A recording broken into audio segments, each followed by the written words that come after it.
Everyone good? All right, wonderful. Good morning, everyone. Thank you for coming today. And we wanted to provide a brief update on where everything stands in regards to the Mulberry Street encampment. As you are aware by now, after discussion with the Capital Area Coalition on Homelessness, the City of Harrisburg extended the deadline for people to leave the encampment to last night. What we know now is most people have decided to check into the new location, move into the PennDOT encampment. About 5, we're told, remain at the Mulberry Street encampment. But most importantly, a number have been able to check into different rehab facilities, and we were actually just informed, this is great news, that at least one was able to be reunited with their family and head back home. Those who remain at the Mulberry Street encampment right now, the city and cash will continue to work with these individuals to get through what is obviously an immensely difficult time. No arrests will be made for people who choose not to leave. No one will be taken into custody because, and this is very important to note, being homeless is not a crime. We will continue to urge them as to why it is important to leave, and we will continue to work with them. City of Harrisburg Public Works plans to begin the cleanup process tomorrow. The first step will be removing the area of any trash and anything that's left behind. This will take approximately 48 hours. Once that is complete, an exterminating company will come in and get to work on the rat issue. This will take in the neighborhood of about 6 weeks. This is where I know there's been a lot of questions in terms of what happens at this point. No one will be allowed back in the area during this time because it simply won't be safe. Rat traps and other exterminating items will be out, and for everyone's safety, we cannot have people down there.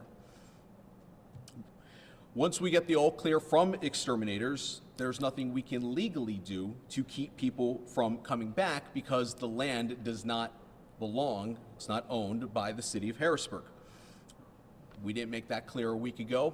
That is my fault. I apologize. The city's stance is that we would prefer not to have anyone return, and we are working with cash right now as we speak on more long-term issues. We have with us today Department of Building and Housing Development Director and Cash President Denise Hill, Dauphin County Director of Human Services Randy Yeager, and a number of people standing with us, as well as Public Works Director Dave West. I didn't see him come in at the last second. But most importantly, the folks from the Capital Area Coalition on Homelessness, who have been tremendous partners throughout this entire process. There's not a single person up here who feels good about any of this today. After the city made that agonizing decision that this area needed to be vacated, we got in a room with the coalition and said, we had to make this decision. What do you need from us moving forward? What we've seen in just the past week and what you're going to see moving forward, because those conversations have already started, is the City of Harrisburg working in earnest with its valuable nonprofits for the first time in recent history to actually address the issue of homelessness in the City of Harrisburg. With that, we'll be able to take any questions. Matt, when you got some pushback originally last week, who did you get pushback from? To be completely honest with you, we received pushback from some of the folks up here. I think that's okay to be honest about that, because they had questions just like everyone else did. We value our partnership with the coalition. Denise Hill, who works for the city, is the president of the coalition, and it was important for us to get everyone in a room together and explain exactly why these decisions were made. Once we got in a room, and I think it was first thing Friday morning, we got everyone kind of in a room together and explained what happened. That started the process of all right, what do we do now? How do we make this work? How can we partner in a way that we haven't partnered before to make a terrible situation a little less terrible? And I think it's just the starting process now. There's still a lot of work to be done, but where we were a week ago compared to where we are now, I think is a big step in the right direction. And I think you really do have an opportunity. And just so I understand, before the original press conference, had you had conversations with the other people beforehand, or not quite before the encampment was going to be moved? Sure, we had conversations. The members of CASH who were involved in the decision to make this were Ms. Hill and also Randy Yeager, the County Human Services Director. That decision was made because of the immediacy.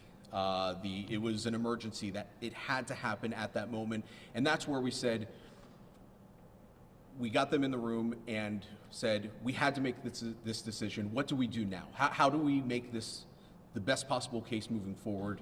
And yeah, we did receive some pushback. We did receive concern. But at the end of the day, we left that room in a much better position than where we were beforehand.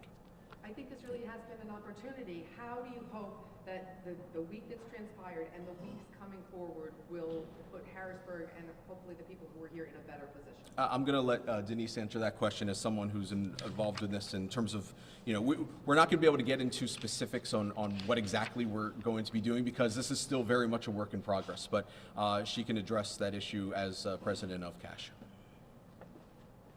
Good morning, everyone. So to answer your question, CASH has been working on a blueprint to end homelessness. That has been long-standing. We have been working on it. So it has been adjusted, if you will, due to the urgency of the health crisis. But we absolutely will be moving forward with that plan, and that includes finding housing, connecting individuals to resources, and just a more open and a stronger collaborative with organizations like you see here and others to continue to provide resources to those who choose to accept them. Larry, I want to give Larry a chance to. Sure. Who does own the land under the bridge? Is it the Commonwealth? And if so, is the state at all involved in this process? The Commonwealth does own the land. It gets a little, anyone who's been down there knows that there's kind of two parts of this, and that's where it gets a little convoluted and complicated. So let me do the best to kind of explain here. Mulberry Street and the Mulberry Street Bridge is owned by the Commonwealth. The street directly underneath the bridge is South 10th Street, which is owned by the city, but you can't pitch a tent and set up an encampment in the middle of the street. That would be illegal. The areas that are located along the sides of the street, where the guardrails are, where the concrete support is coming down, that is just as much a part of the bridge. If you go kind of make a line there, an imaginary line, that is PennDOT owned as well. PennDOT is aware of what's going on. I believe their official statement is they're monitoring the situation, and we'll continue to work with them moving forward. Has the city been in touch with PennDOT and said we would prefer people not come back? Is the city asking PennDOT anything specific at this point? No, the city is not asking PennDOT anything specific. This is their decision to make. Matt, kind of a twofold question. I mean, you said that you guys legally can't do anything to stop people from coming back.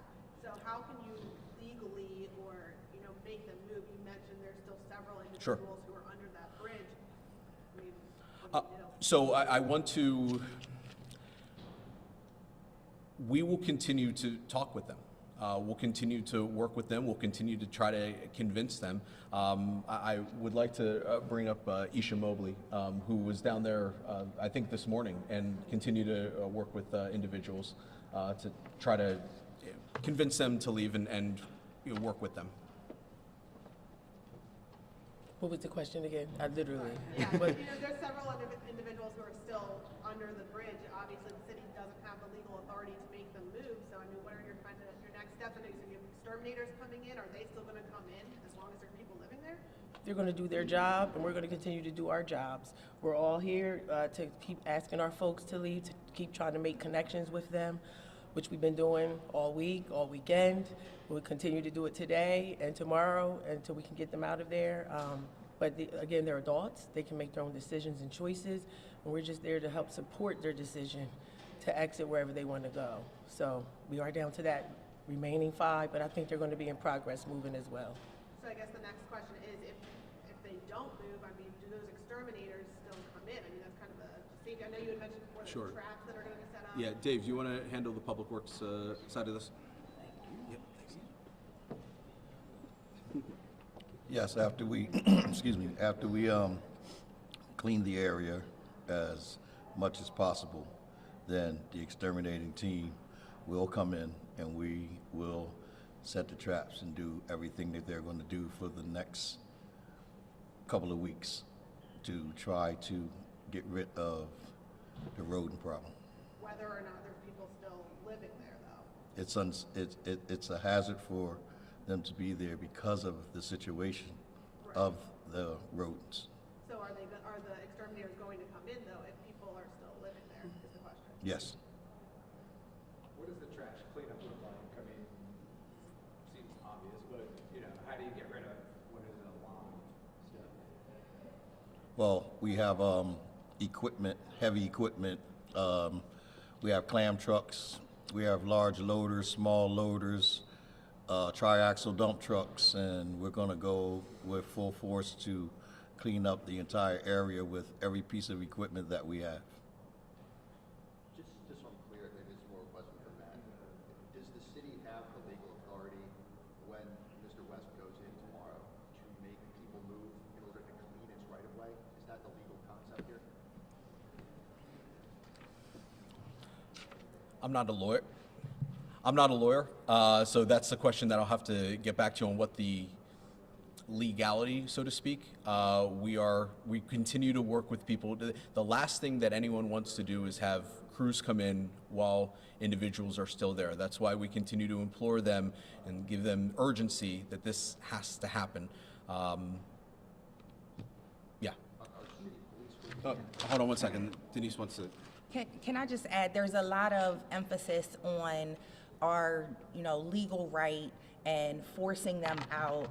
This is not the case. The reality is we are finding more so that we are working with the residents at the encampment, and we are finding habitable resources for them to move into.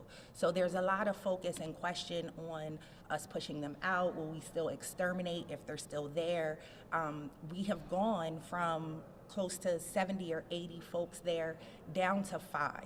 So that's what I really want to emphasize and highlight, is that it's not about us pushing people out or relocating. We are actively working with individuals to find the resource that works best for them. And that's a number of things: rehab, temporary shelters, relocating out of state back to their families. So some of them have homes to go to, and they are choosing to go back to them. So I just want to be very, very clear that I know that these are questions that the public would like to know the answers to, and you all want to know, but I just want to be sure that we are focusing on the fact that this is a collaboration, not just with the city and the county and the organizations you see here, but also with the residents of the encampment.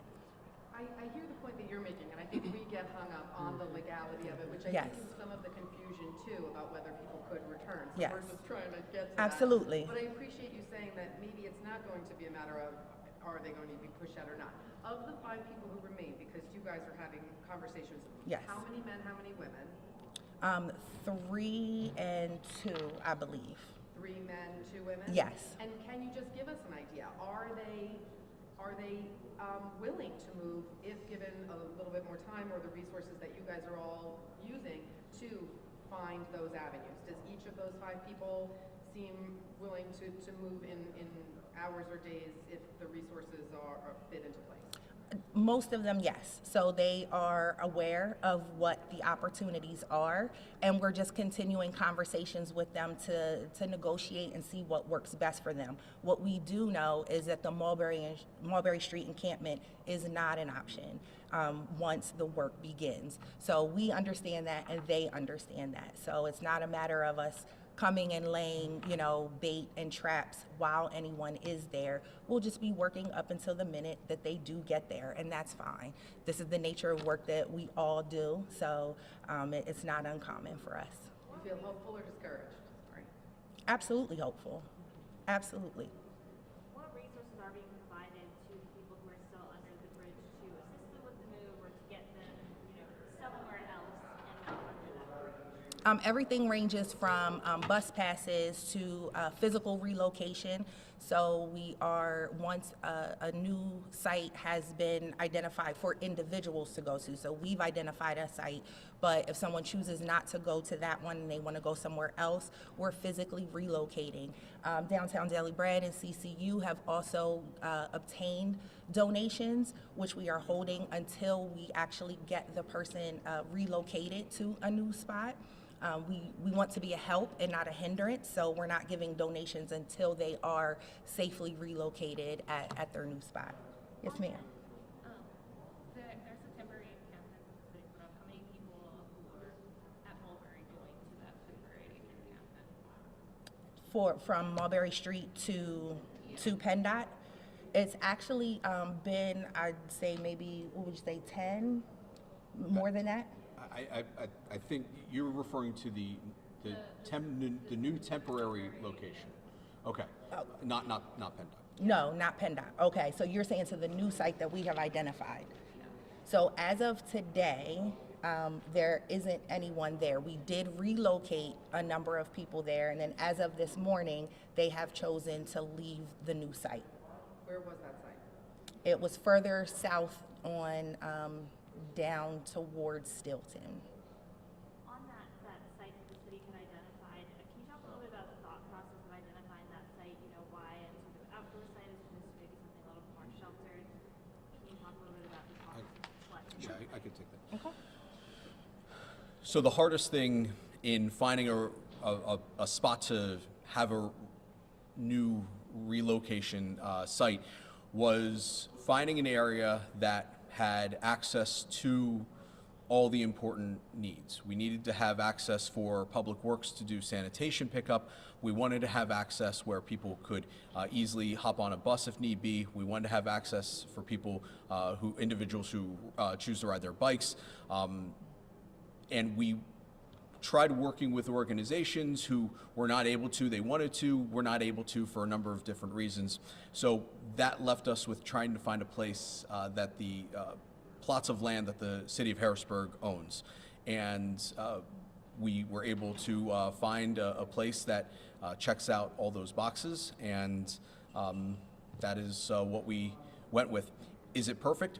No, absolutely not. None of this is perfect, but it's also only temporary. And like I said at the beginning, we are, as we speak, working on more long-term solutions for when this, when the cleanup process is over. Hopefully we will have more answers for you then in terms of what more long-term options might be. Matt, now clearly the PennDOT site now is going to be the largest homeless encampment in the city. Already was big. Are you concerned now that that's going to become even more of a problem, and how is that being addressed? Because honestly, the situation down there, in my opinion, is not great already, and I know the people of Shipoke are very concerned about it.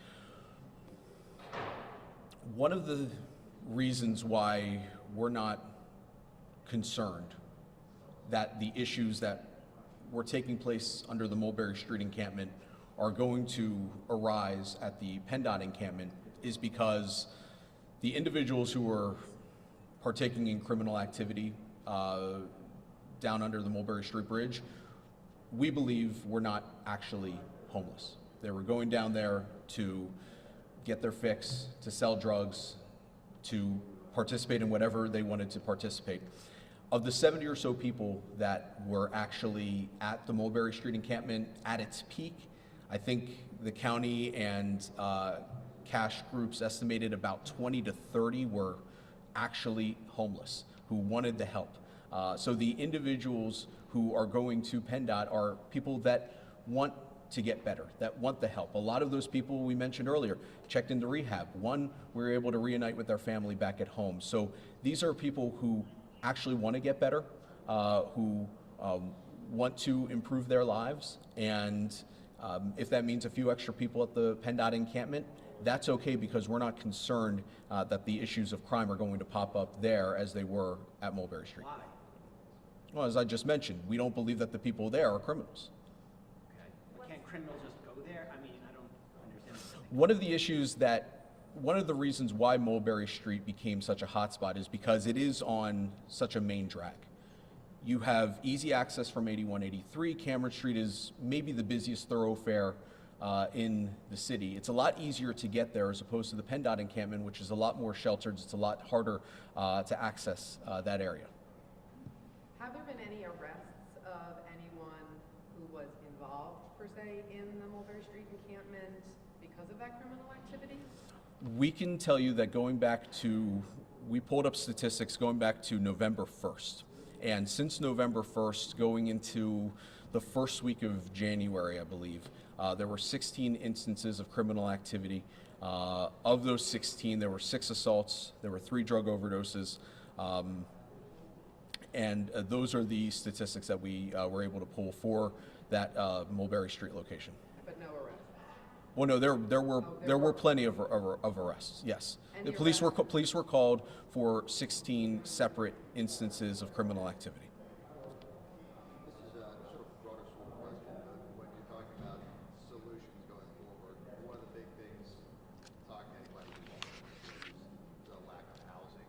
Is there a specific plan for the city to address the affordable housing issue, the fact that the city is losing net every year?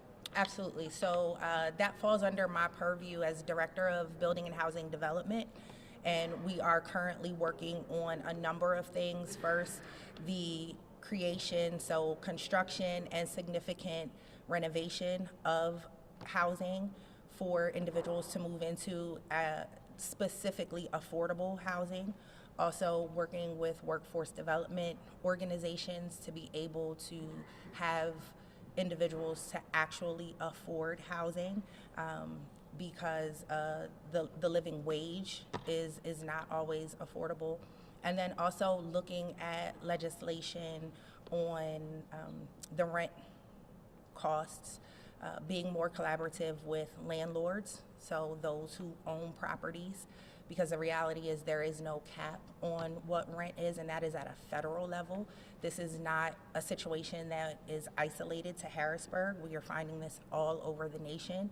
So making sure that we are creating assistance through the federal funding that we receive to be able to assist people with moving in and sustaining that housing as well. It's one thing to move someone in, but if they're not able to maintain it, then we just get caught in a revolving cycle. Are there any specific projects that you can mention currently when you say construction or renovation? I mean, are there any buildings that are currently in the hopper? Well, through home development, there is funding available to create new homes through 4 different organizations. At this point, there isn't anything specific. There is a proposal to add to that construction for other organizations, but it is only proposed at this time and has not been approved.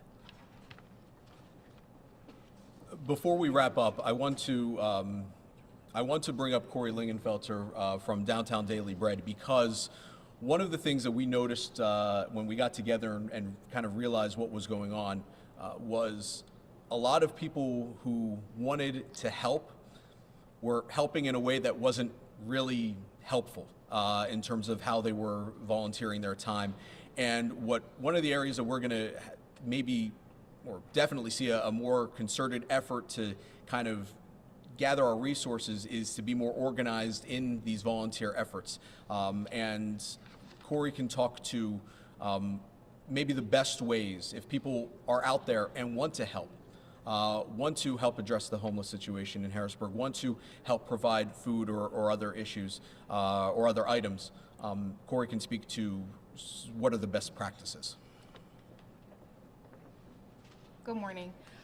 So yeah, as Matt said, I think this has shown us as just organizations, myself personally, who went from running our DDB soup kitchen for the last 6 years to now doing the interim executive director, that we're better together. And I just want to emphasize, as Denise has said, if anything we've learned for 2 weeks is how we can be more collaborative with our efforts. I think it has shown me and our group personally to get more involved with organizations that we've already have been out here doing it. It's not a popularity contest of who can help the homeless better. It's who can help the homeless. Homeless is not going to end tomorrow as we clean out one encampment. It's a problem, but it's not a crime. And these are neighbors. These are unsheltered neighbors for whatever reason, are like that. So I just want to emphasize that if you are out there and you're watching and you're like, hey, I don't like this, I don't like how this happened, or I want to get more involved, reach out to Cash, reach out to Downtown Daily Bread, to CCU. These are organizations that we have great, effective resources and programs already in place. And we would love the community to come together because, like I think Denise mentioned, we are handing out tents.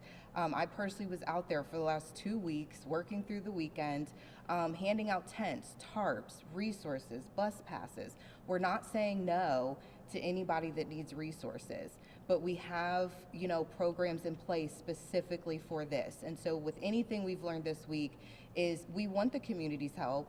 We want to continue the conversations to be collaborative, and that's where you can start. So I know our website is on there, Downtown Daily Bread, but that is our goal, is to come alongside Cash more and consistently to be one of those programs that is effective in the community. So we've been here 39 years, but it is time to say, hey, community, if you would like to bring a meal into Downtown Daily Bread, call me, we'll get it set up. If you'd like to do a clothing drive right outside, call me, we'll get it set up. So we have those things in place, and we're ready to just take that community help, and however that looks like, it's available as of right now. Corey, one question for Yeah. you. There were some efforts during the week that weren't necessarily affiliated with some of the cash partners. Are you asking people to connect with cash partners first in order to kind of Yes. fill the need? I personally am, because I personally am going to be honest. It just cuts a lot of confusion and chaos out. Like I said, it's not a popularity contest of who can help more, but you're better together. So maybe who I can't reach, CCU can reach. Who CCU can't reach, we have a whole cash coalition that can reach. So we're bringing those resources together and saying, hey, we have a hub, and let's do it that way. So yes, I am personally asking, like I said, if you do food on Saturday and Sunday, DDB is open 7 days a week. We serve food every day, but I am open to anyone coming and saying, hey, we want to prepare a meal. It's getting cold. Can we come serve the meal out of your dining room? Absolutely. I just have one more question for Dave, just as the cleanup gets started, you're kind of the next step. How will you keep people away from that area when your public works people are doing the cleanup, and then when the exterminators come? Well, we're going to block the streets. We're not going to allow any traffic through the streets when we're in the area cleaning. Also, in the extermination, we're going to block the streets also. Will there be police patrols just to keep people out of that spot, or you don't need the police, or maybe? There will be increased police patrol in the area. And how much will that cleanup cost? Do we have a price tag for that?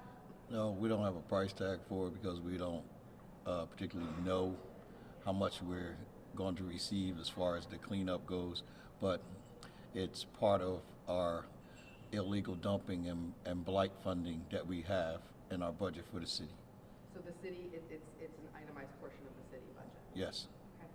How does the mayor feel about this?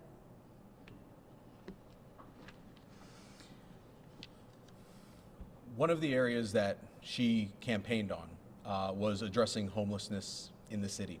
And this whole issue has been enlightening and eye-opening for a lot of people, especially someone like her who has lived here her entire life. And I think we mentioned last week just how gut-wrenching and heartbreaking that this entire process is. That hasn't changed, but what is also really reassuring are the people up here, and how, whereas before we had a partnership with Cash, now we actually have a blueprint moving forward where, we stand united, and there is actually a path moving forward to address homelessness in the city. And this administration is addressing that in a way that previous administrations may have turned a blind eye to, and we're addressing it head on. And other cities may have turned a blind eye to right now. How do you feel that Harrisburg is taking this on? Well, like I said, this, having been on your side and having done stories in the past on homelessness in the city, how individuals were given hours to leave encampments. They weren't given much time at all. They were told, no, you got to leave now. And one of the things that we wanted to do from the start was, how do we address the emergency of the situation with empathy? 7 to 10 days, it's not perfect. There's no perfect answer in any of this, but we felt like that was the best time that we could possibly do. So I guess moving forward, it's continuing to address the issues with the empathetic nature that this matter deserves, but also with the immediacy that it needs. We're not going to turn a blind eye to this anymore. We're addressing this head on. With regard to the immediacy, Matt, what specifically was the city's concern if folks had been allowed to stay, hypothetically, if folks had been allowed to stay under Mulberry and the cleaning was not done? What did the city think was going to happen with regard to the rat problem? Was this going to... Two parts. One, rats multiply. And then it becomes, I mean, that's the most simplistic way of saying it. Rats multiply and they leave their surroundings. And two, we didn't want anyone getting bit. When Dave West mentioned to us that people, some of his workers were nearly getting bit, well then we have to wonder, assume that if his workers are going down there a couple times a week and almost getting bit, what's that mean for the people that are actually living there? No one deserves to live in a situation like that. So we had to address that immediately, because if someone is getting bit by a rat, well then there's a whole host of other potential problems that could come with that that we didn't want to explore. All right, everyone, thanks so much.